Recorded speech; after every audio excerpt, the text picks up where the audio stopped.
முதலமைச்சர் உள்ளிட்ட அவைக்கு எனது பணிவான வணக்கங்கள்.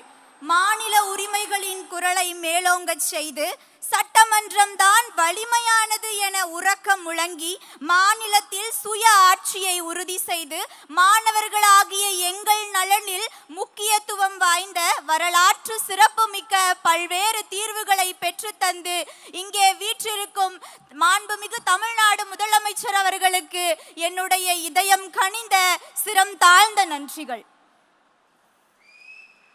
நான் தர்மபுரி மாவட்டத்தில் அரூர் வட்டம் எலவடை எனும் குக்கிராமத்திலிருந்து தற்போது தமிழக முதலமைச்சரால் மீட்டெடுக்கப்பட்ட ராணி மேரி கல்லூரியில் இளங்கலை தமிழ் இலக்கியம் படித்துக் கொண்டு வருகிறேன்.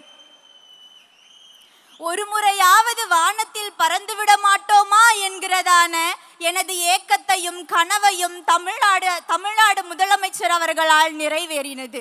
ஆம், கலை திருவிழாவில் பேச்சு போட்டியில் மாநில அளவில் முதலிடம் பிடித்து மலேசியா சுற்றுப்பயணத்திற்கு தேர்வாகியவர்களில் நானும் ஒரு மாணவி என்பதை மகிழ்ச்சியோடு தெரிவித்துக் கொள்கிறேன்.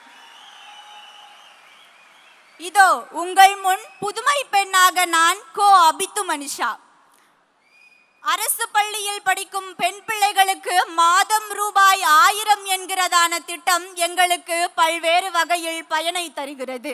இதனை வைத்துதான் நான் தற்போது ஆங்கிலம் மற்றும் தமிழ் ஆகிய இரு வழிகளிலும் தட்டச்சு வகுப்புகளை மேற்கொண்டிருக்கிறேன். இது மட்டுமல்லாமல் என்னுடைய நோட்டு புத்தகங்களை வாங்கிக் கொள்ள வீட்டை எதிர்பார்க்காமல் நானே என்னுடைய படிப்பு தேவைகளை சந்தித்துக் கொள்கிறேன் என்பதே நிதர்சனமான உண்மையாகும். இது மட்டுமல்லாமல் நானும் எனது நண்பர்களும் சேர்ந்து சுருக்கெழுத்து இதழியல் போன்ற அடிப்படையான வகுப்புகளையும் இதன் மூலம் பெற்றுக்கொள்ளுகிறோம். இது மட்டுமில்லாமல் பெற்றோர்களுக்கு நாங்கள் கொடுக்கும் உதவியாகவும் இது இருக்கிறது என்பதில் பெருமிதம் அடைகிறேன்.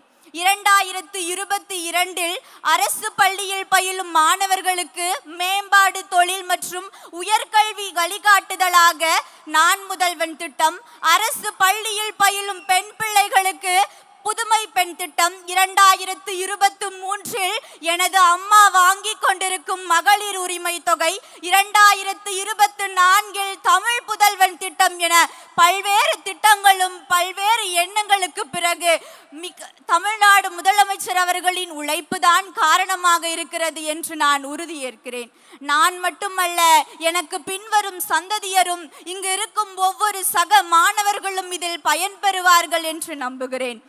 பட்டினி கிடந்து பசியால் மெலிந்து பால்வட நேர்ந்தடினும் கட்டி இழுத்து கை கால் முறிந்து அங்கம் பிளந்து இழந்து துடித்தடினும் பொங்கு தமிழை பேச மறப்பேனோ என்ற பாரதியின் வரிகளை நினைவில் கொள்வோம்.